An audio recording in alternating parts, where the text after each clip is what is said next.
Lecture du livre d'Ésaïe, chapitre 61, verset 10 au chapitre 62, verset 3. Le Seigneur est pour moi une source de joie débordante. Mon Dieu me remplit de bonheur, car le secours qu'il m'accorde est un habit dont il me revêt, et le salut qu'il m'apporte, un manteau dont il me couvre. J'ai la joie du jeune marié qui a mis son turban de fête, ou de la fiancée parée de ses bijoux. En effet, comme la terre fait sortir les pousses, ou comme un jardin fait germer ce qu'on y a semé, ainsi le Seigneur Dieu fera germer le salut et la louange devant l'ensemble des peuples. Par amour pour toi, Jérusalem, je ne me tairai pas. Par amour pour toi, Sion, je ne resterai pas inactif. Jusqu'à ce que ta juste délivrance apparaisse comme le jour, et que ton salut brille comme une torche enflammée. Les peuples verront que le Seigneur t'a délivré. Tous les rois contempleront ta gloire.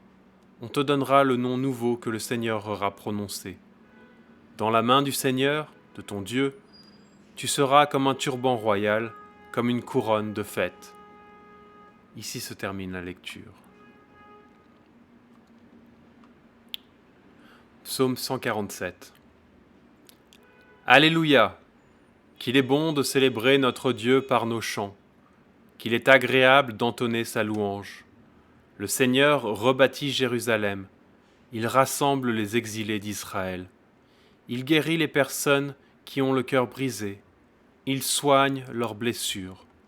C'est lui qui compte le nombre des étoiles, à chacune d'elles il attribue un nom. Notre Seigneur est grand, sa force est immense, son intelligence est sans limite.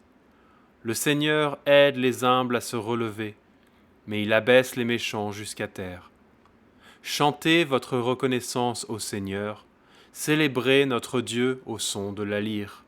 C'est lui qui couvre les cieux de nuages, il prépare la pluie pour la terre. Il fait pousser l'herbe sur les montagnes, il assure la nourriture du bétail et des petits du corbeau quand il crie de faim. La vigueur du cheval le laisse indifférent, il ne s'intéresse pas aux exploits du coureur.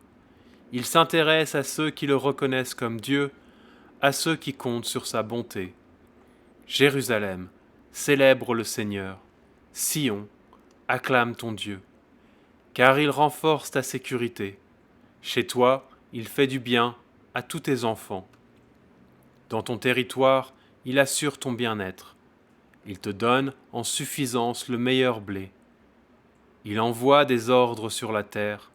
Sa parole s'élance à toute vitesse. Il fait tomber la neige, on dirait de blancs flocons de laine. Il répand le givre comme une fine couche de cendre. Il lance ses glaçons comme des miettes.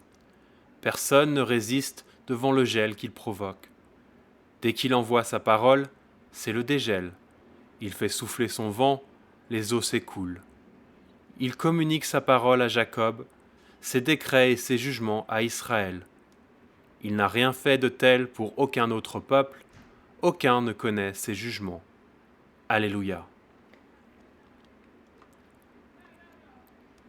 Lecture de l'Épître aux Galates, chapitre 3, versets 23 à 25, puis chapitre 4, versets 4 à 7. Avant que vienne le temps de la foi, la loi nous gardait prisonniers, en attendant que cette foi soit révélée. Ainsi, la loi a été notre surveillant jusqu'à la venue du Christ, afin que nous soyons reconnus justes grâce à la foi. Maintenant que le temps de la foi est venu, nous ne dépendons plus de ce surveillant. Mais quand le moment fixé est arrivé, Dieu a envoyé son Fils, né d'une femme, il a vécu sous la loi juive, afin de délivrer les personnes qui étaient soumises à la loi et de nous permettre ainsi de devenir enfants adoptifs de Dieu. La preuve que vous êtes bien ses enfants, c'est que Dieu a envoyé dans nos cœurs l'Esprit de son Fils, l'Esprit qui crie « Abba, Père ». Ainsi, tu n'es plus esclave, mais enfant. Et puisque tu es son enfant, Dieu te donnera l'héritage qu'il réserve à ses enfants. Ici se termine la lecture. Lecture de l'Évangile de Jean, chapitre 1, versets 1 à 18. Au commencement de toute chose, la parole existait. La parole était avec Dieu, elle était Dieu. Elle était donc avec Dieu au commencement. Tout est venu à l'existence par elle, et rien de ce qui est venu à l'existence n'est advenu sans elle. En elle se trouvait la vie, et cette vie était la lumière pour les êtres humains. La lumière brille dans l'obscurité, et l'obscurité ne l'a pas arrêtée. Dieu envoya son messager, un homme appelé Jean. Il vint comme témoin, pour rendre témoignage à la lumière, afin que tous croyaient grâce à lui. Il n'était pas lui-même la lumière, mais il devait rendre témoignage à la lumière. Cette lumière était la seule vraie lumière, celle qui vient dans le monde et qui éclaire tous les êtres humains. La parole était dans le monde, et le monde est venu à l'existence par elle, et pourtant le monde ne l'a pas reconnue. Elle est venue dans son propre pays, mais les siens ne l'ont pas accueillie. Cependant, à tous ceux qui l'ont reçue et qui croient en elle, elle a permis de devenir enfants de Dieu. Ils ne sont pas devenus enfants de Dieu par une naissance naturelle, par une volonté humaine, c'est Dieu qui leur a donné une nouvelle vie. La parole est devenue un homme et il a habité parmi nous. Nous avons vu sa gloire, la gloire qu'un Fils unique, plein du don de la vérité, reçoit du Père. Jean lui a rendu témoignage. Il s'est écrié « C'est de lui que j'ai parlé quand j'ai dit « Il vient après moi, mais il est plus important que moi, car il existait déjà avant moi. » Tous, nous avons eu part à sa plénitude. Nous avons reçu un don après l'autre.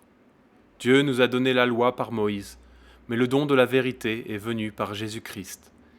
Personne n'a jamais vu Dieu, mais le Fils unique, qui est Dieu et qui vit dans l'intimité du Père, lui seul l'a fait connaître. Ici se termine la lecture.